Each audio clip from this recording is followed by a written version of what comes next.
And now put your minds on an image of the Buddha. The classical way to consider the Buddha is the 9 qualities of the Buddha. And that is the chant that is Itipiso Bhagava Araham Sama Sambuddho Vijakarana Sampanno Sujato Lokavido Anuttaro Pariso Dhammasarati Satta Deva Manusman Buddho Bhagavati. So what does this mean? So here is a translation in the Pali of this phrase, this chant. So the Araham, this is a perfect and worthy of homage. I want you to see the Buddha in your mind and to envision these qualities about him. The second one is Sama Sambuddho. Fully, perfectly self-awakened.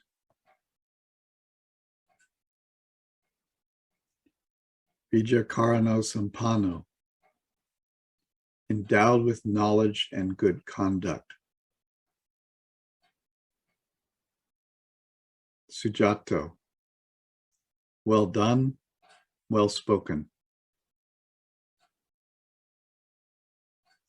Lokavidu, knower of the worlds. Anuttaro Parisadama Sarati, peerless trainer of the ones able to be trained. Sattadeva Manusaman, teacher of gods and men.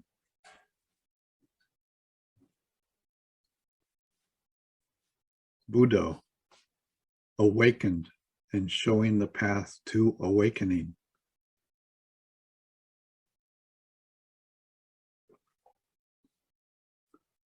Bhagavati, blessed. So it is Itipiso Bhagava, Araham Samasambuddho, Vijakarana Sampanno, Sujato, Lokavidu, Anuttaro, Purisa Dhammasarati, Satta Deva Manusaman, Buddho Bhagavati. The 32 marks of the great man.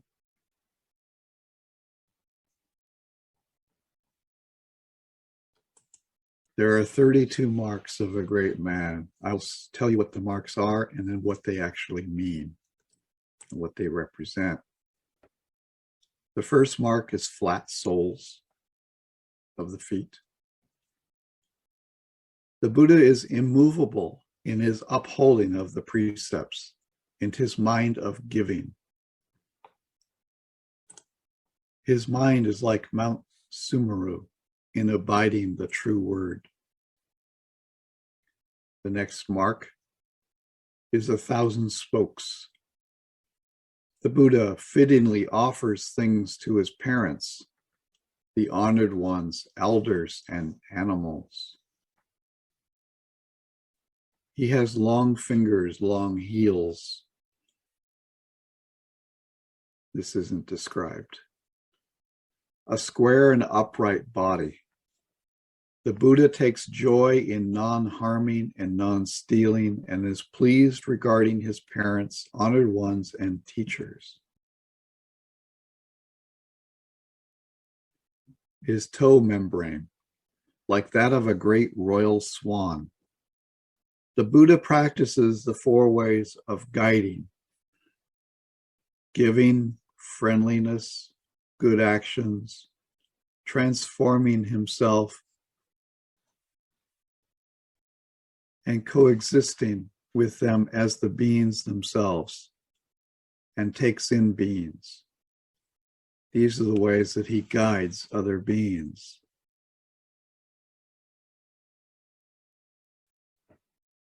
He has soft hands and feet. The Buddha, when his parents, teachers, and elders are ill, himself washes and wipes, holds and rubs their limbs. His joints and ankles' fully fleshed skin flows in one direction. The Buddha upholds the precepts and listens to the sermons and knows no end of giving. His ankles are like that of a deer king. The Buddha single-mindedly gives ear to Dharma and expounds the right teaching. His body is rounded and perfect. It's like the Negrota tree, fingers reaching the knee when hand is stretched down. The Buddha acquires no harming mind, is satisfied with his food and drink, and with giving, and attends to illness and dispenses medicine.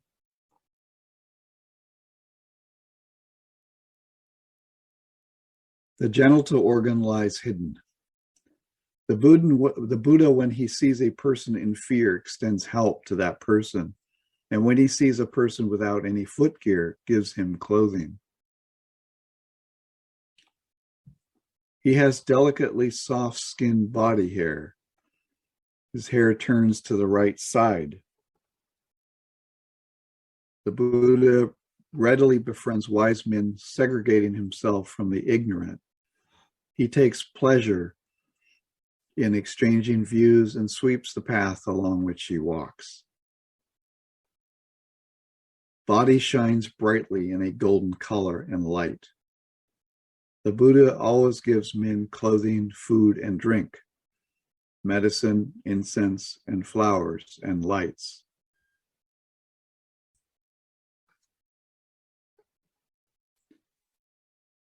He is full and right set, firm in the 7 places of the body. The Buddha gives, does not grudge at things, hang on to whatever is rare, and easily parts with such. He makes no distinction between a field of zeal or a non-field of zeal.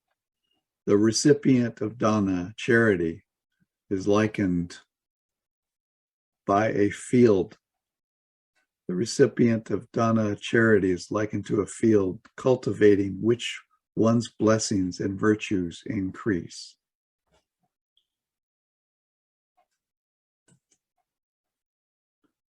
The boneless parts of the body are full.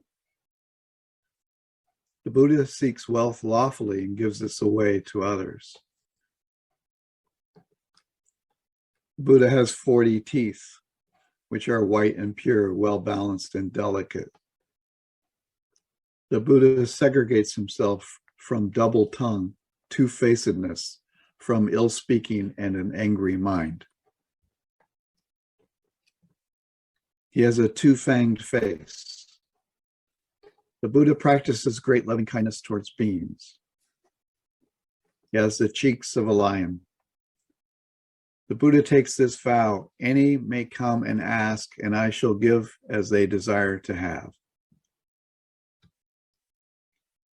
His taste that is the mid-upper.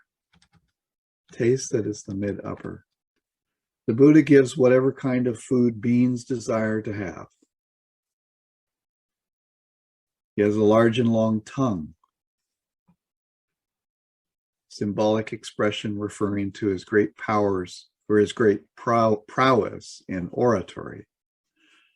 The Buddha exerts himself in the 10 good deeds and thereby teaches others.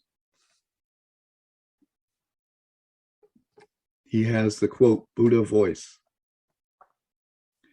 The Buddha does not speak ill of the shortcomings of others and does not slander wonderful Dhamma.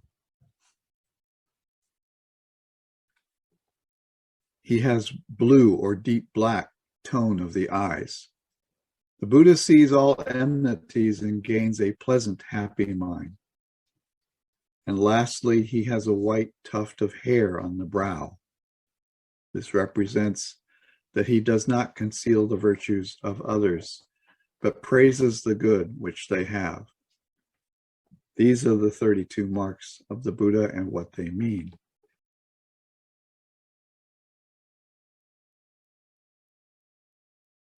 Now, there are 80 minor marks, and we won't go through all of them, but we'll go through a few. And there's no description of them, they're just simply the marks. He has a beautiful gait like that of a swan. He has a majestic gait like that of a royal ox. His feet are of equal length. His fingernails and toenails are slightly upturned at the tip. His fingernails and toenails have a rosy tint. He has beautiful fingers and toes.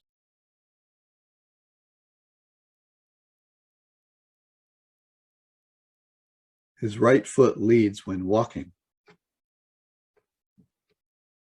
His knees have no protruding kneecaps.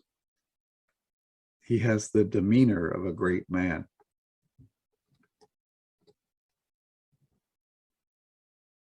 His thighs are rounded like banana sheaves. His two arms are shaped like an elephant's trunk. The lines on the palms of his hands have a rosy tint. His skin is thick or thin as it should be. His skin is unwrinkled. His body is spotless and without lumps. His body is absolutely free of impurities. He has the strength of 1,000 Kurori elephants or 100,000 Kurori men. He has a protruding nose. His nose is well proportioned. His upper and lower lips are equal in size and have a rosy tint. His face is long and beautiful. His 5 sense organs are unblemished. His cheeks are radiant. The lines on his palms are deep. Lines on his palms are long. The lines on his palms are straight. The lines on his palms have a rosy tint.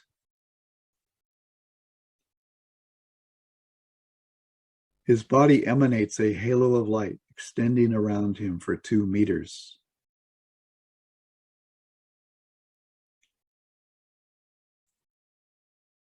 The 5 nerves of his eyes are unblemished. He has a rounded tongue.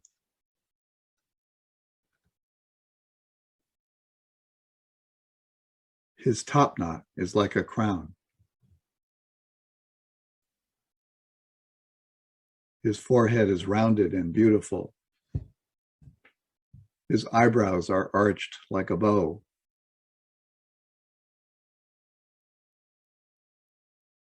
His skin is fine throughout his body. His whole body has abundant signs of good fortune.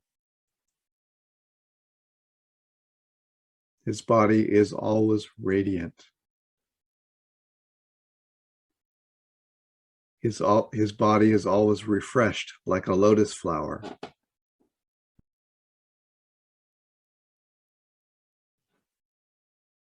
His body is exquisitely sensitive to touch.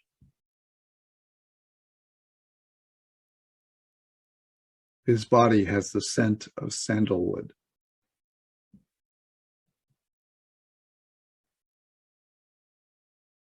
His body hair is consistent in length. He has fine bodily hair. His breath is always fine. His mouth always has a beautiful smile. His mouth has the scent of a lotus flower.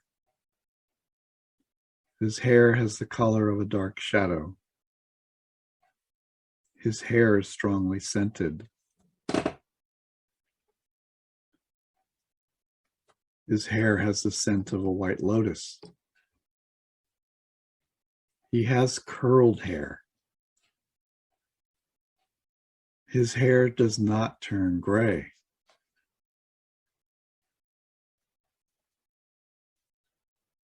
He has fine hair. His hair is untangled. His hair has long curls. And the last, he has a top knot, as if crowned with a royal flower garland.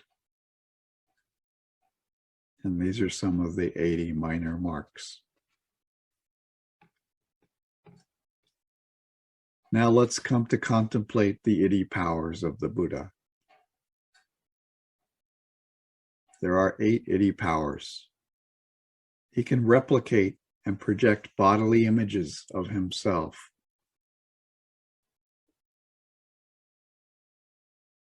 He can make himself invisible. He can pass through solid objects.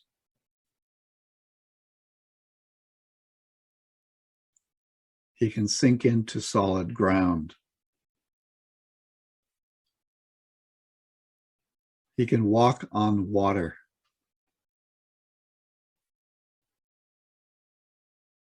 He can fly.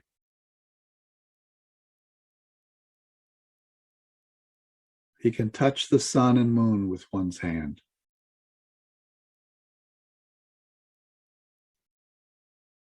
He can ascend to the world of the god Brahma in the highest heavens.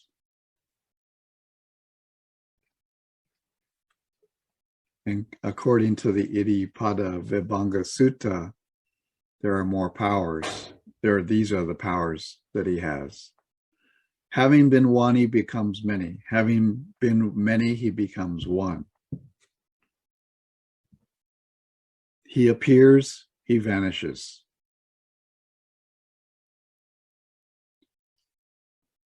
He goes unimpeded through walls and ramparts and mountains as if through space.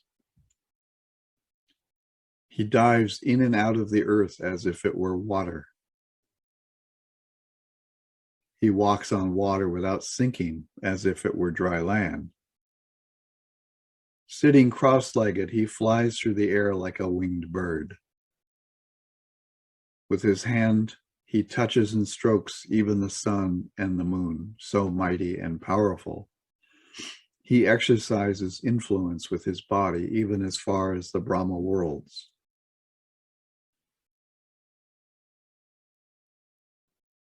In the great book of Disciples of the Buddha by Yanapanaka Thera and Helmuth Hecker, there are several additional powers described. The divine eye, clairvoyance. This power allows one to see beings in other realms and see the future. He has the divine ear, or clairaudience, can hear other beings in other realms.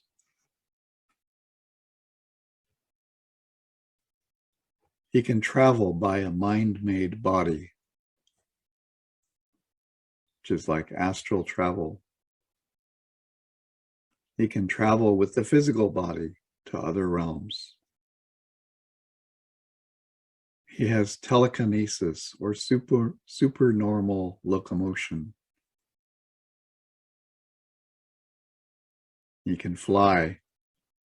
He has the power of transformation,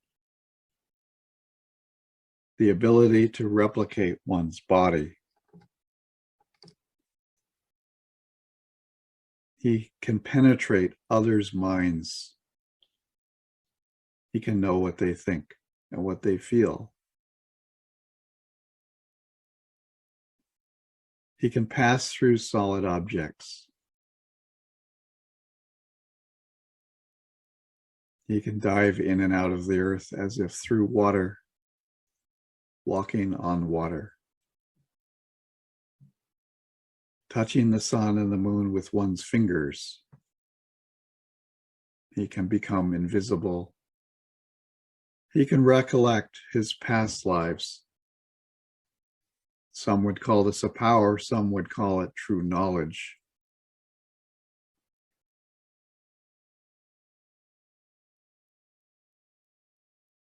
And these are the marks and the qualities of the Buddha. Araham, perfect and worthy of homage. Sama Sambuddho, fully, perfectly self-awakened. Vijarakarana Sampanu, endowed with knowledge and good conduct. Sujato, well done, well spoken. Ukavidu, knower of the world and worlds. Anuttaro Parisa Dhammasarati, peerless trainer of the ones able to be trained. Satadeva Manusamana, teacher of gods and men. Buddha, awakened and showing the path to awakening. Bhagavati, blessed. Having faith in the Buddha leads to great merit. May all beings be happy. May all beings be full of faith for the Buddha.